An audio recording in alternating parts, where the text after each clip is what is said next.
lot of demonstrators and supporters surrounding it, locking arms. And basically, there was a standoff between city officials and the police backing them and these people that have been living here for maybe a year and a half or so. Now, the city decided it was time for them to go. Why did the city allow them to live there for a year and a half? Why did the police look like a military ready for war?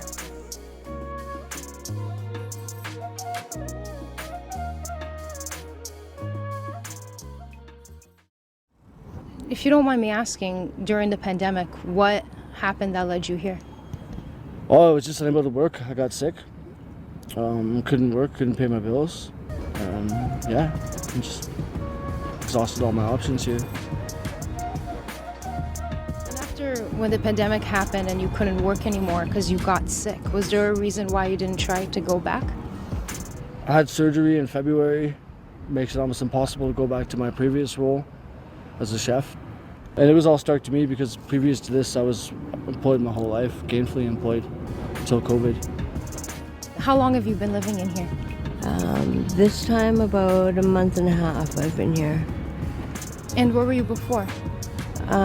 Before I was in a tent behind the lighthouse. My husband passed away in my tent.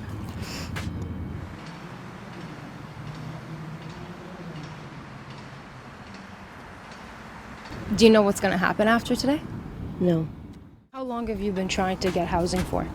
On and off, probably about the whole year. I've been on the streets. So you have like a housing unit that you could go to? Yes, I do. I can go there whenever I choose to, but I can't have any friends over, so it sucks. So I just prefer to stay out here. So at night, do you sleep on the street? Yeah, I stay on the street with one of my friends. Actually, we have a tent right over on 105 Ave. What ultimately made you make the decision to come back out here? My friends. Like, I'd rather be out here helping than in a home that doesn't even feel like home. In Hamilton, the majority of city councillors and Mayor Andrea Horvath approved a new encampment protocol with a 10-6 vote today. The plan includes so-called tiny shelters in one neighborhood, and a lot of residents say they're not happy with the idea. In one area of the city, tents may soon be replaced by tiny homes, with the approval of a 2-year tiny shelter pilot program run by the Hamilton Alliance for Tiny Shelters. Now, the protocol includes recommendations to add up to 25 tiny shelters along Strawn Street here in the city's north end.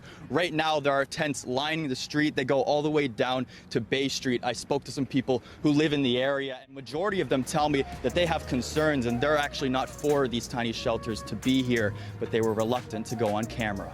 Those who were willing to speak on camera say they're upset that the city hasn't consulted with them. I don't think it's an ideal location, and I don't really think that they truly listen to what the residents... This is a situation where we're concerned that the amount of thefts that have been going on, the fact that some of my neighbors have been stepping in human feces. Yes, we want to help our homeless population, but we need to keep in mind the needs of the North End as well.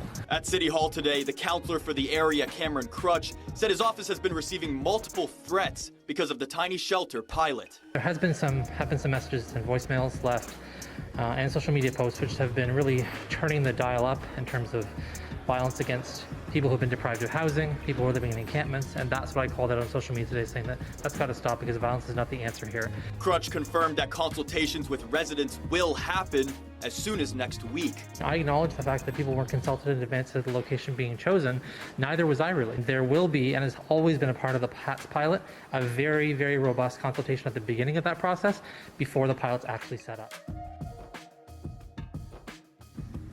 Now, representatives of the Jamesville redevelopment site, which is just right here behind me, it's right across the street from where the tiny homes would go. They're also raising concerns about not being consulted. A new survey, the average rent for a one-bedroom apartment in Canada now tops $2,100 a month. And as Adam Atkinson tells us, 3 local communities are some of the most expensive in Canada. 29-year-old Theodore Plastera says he was in a car accident in April, couldn't work, and couldn't pay his rent, so he was evicted. I would have been so close to being homeless after being evicted from my home that we were in our home for about 2.5 years. He and his mom are staying with friends while they search for a 2-bedroom apartment. I'm seeing like almost $2,000 to $3,000 for a 2-bedroom. 1 bedroom now became about $1,500. Before I was paying $1,500. We were paying $1,500 for 2-bedroom. According to a recent survey by Rentals.ca, the average 1-bedroom in Hamilton goes for $1,900. A 2-bedroom about $300 more. And that's not even the highest in our area. Burlington is the 8th most expensive in the country at about $2,200 for a single and about $2,653 for a 2-bedroom. St. Catharines also made the list at just over $1,600 for a 1-bedroom and just under $2,000 for a 2-bedroom. Minimum wage income, the rent that you need to get on a minimum wage full-time income is $750 in order for it to be affordable. What has caused such a large increase in complaints between 2022 and 2023?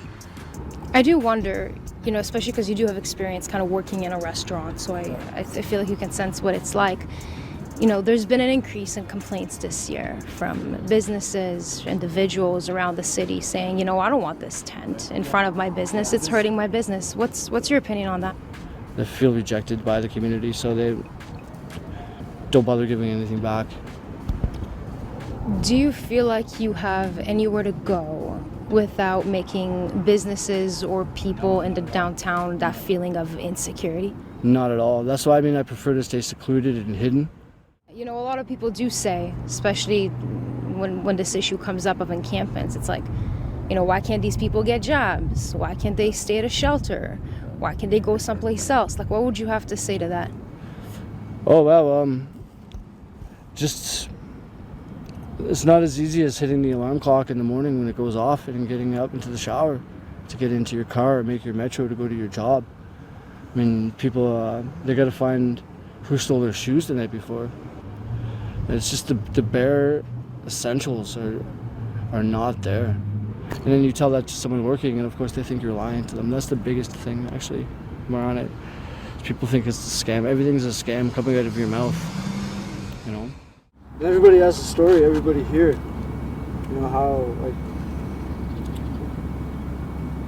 How we're all one bad day away, right? We were just saying, right? All of us, every single one of us, even these folks up here in the towers.